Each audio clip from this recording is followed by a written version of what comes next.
on the Griffin News, the Chestnut Hill College Quidditch team visited the Franklin Institute.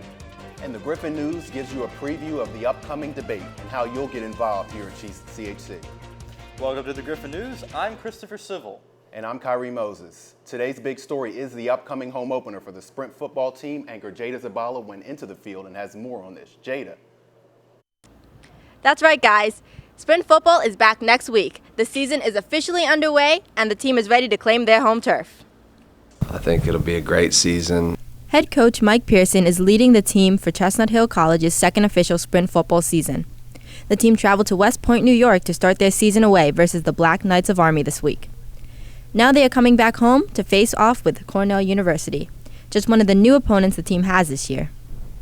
Last year we were on an introductory schedule, so we didn't play everybody in the league. We didn't play Army or Navy. We didn't play Cornell. We didn't play the University of Pennsylvania. So we're getting to see some of the elite teams in the league where we didn't see them last year.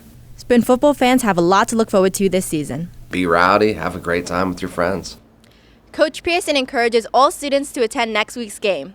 For more on this year's team, visit griffinathletics.com. Reporting for the Griffin News, I'm Jada Zabala. Back to you guys at the desk. Thanks, Jada. The Chestnut Hill College Quidditch team practiced early this year. The team took to the road and accepted an invitational scrimmage event at the Franklin Institute on Tuesday. The team played for about an hour. The event is part of the Franklin Institute's Science After Hours Wizard program. The team is continuing to prepare for the upcoming Harry Potter Festival next month. With more sports news, we'll throw it over to sports anchor Christian Hernandez. Christian.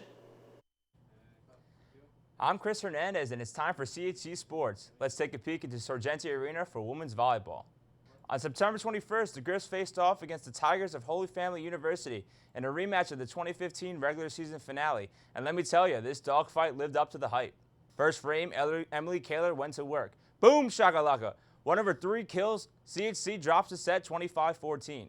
Second set, drop down and get your legal on. Kennedy Sutton with the service ace, match knotted up at 1. Third dip, Kaler, invitation to the block party. The Hill take the lead 2-1. Fourth slate of play, Maddie McBride, smooth like butter. Holy Family forces a 5th set. Final act, the attack fizzles out, and the Tigers escape with a 3-2 win. Regina Trabosh led the defense with an amazing 27 digs, while Sutton dished out 28 assists. Men's and women's cross country both won their respective outings in the Queensborough Community College Invitational. Best races were run by Mackenzie Hooven and Raquel Lopez for the women, and Eric Barton and Frank McGregor for the men. Here's a quick rundown of the action from the previous week. Women's volleyball, a 3-2 win versus Georgian Court, and a 3-1 loss versus Post. Sprint football, a 38-0 loss to Army. Men's tennis, a 7-2 win versus Philadelphia University. Women's tennis, a 5-4 loss versus Caldwell, and a 5-4 loss versus Post. Women's soccer, a 4-0 loss versus Caldwell, and a 5-0 loss versus Bloomsburg. Men's soccer, a 3-2 loss versus Caldwell, and a 1-0 win versus Queens College. That's a wrap on CHC Sports. I'm Chris Hernandez.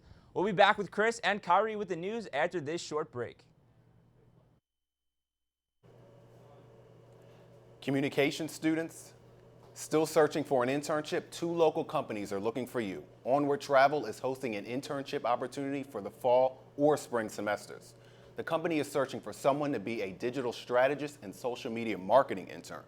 The Philadelphia Jewish Film Festival is requesting a video intern for their film festival. If any students are interested, please contact Professor Neil Don for more information. Get on board a trip to Tanzania in 2017. An international service learning opportunity as Tanzania is now available for all students. Interested students must complete an application by today at 5 p.m. They can be dropped off to Ryan Murphy in room 350, St. Joe's Hall. All students will be interviewed and notified no later than fall break. The election season is entering its final stage. Presidential candidates Donald Trump and Hillary Clinton are scheduled to debate on Monday, September 26. SPSA is hosting a debate watch party in Fitzsimmons Lounge from 9 o'clock p.m. to 10:30 p.m. for all students, alum, faculty, and staff interested in viewing the event. Food and drinks will be included. During the last week, Apple unveiled a new product while the Trump family dominated social media. In case you missed it, here's Kira Eaton. Thanks, Chris. In case you missed it, this week marked major developments in the political and tech scenes. Donald Trump Jr., an avid supporter of Trump Sr.'s presidential campaign, shared a photo this week that left the social media communities divided. The picture of a bowl of Skittles compares refugee admittance to knowingly consuming potentially poisonous candy because it is mixed with harmless counterparts. Trump Jr. believes that Syrian refugees are too much of a risk to allow safe haven in the United States. Also brewing up a storm this past week, news of the iPhone 7. Its new features include a better camera, sleek appearance, and no headphone jack. You heard it right, Apple is doing away with the headphone port and suggesting the use of their newly developed AirPods, wireless Bluetooth headphones made specifically for your shiny new device. A starting price of $159 leaves many skeptical as to the actual motivation behind the new development.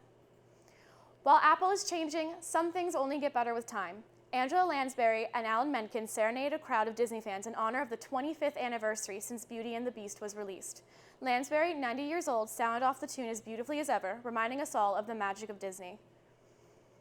After a short break, we'll come right back to Jared Wack with a weather report. I'm Kiera Eaton, and in case you missed it, now you know. See you next week. Looks like autumn is falling in with the start of sweater weather. I'm sure we've been waiting for after a long, hot summer.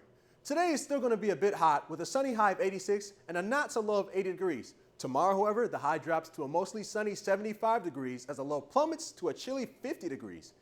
As we turn to the 5-day forecast, we can see the weather is cooperating for the first full official week of fall. So what about your pumpkin spice and everything spooky clothing starting Sunday with a sunny high of 72 and a low of 54. Monday is going to be partly cloudy with a high of 73 and a low of 61. Tuesday is going to have a little more clouds, but still also be a warmer with a high of 75 and a low of 61. The next 2 days will also be a bit cloudy. Wednesday will have a high of 77 and a low of 62.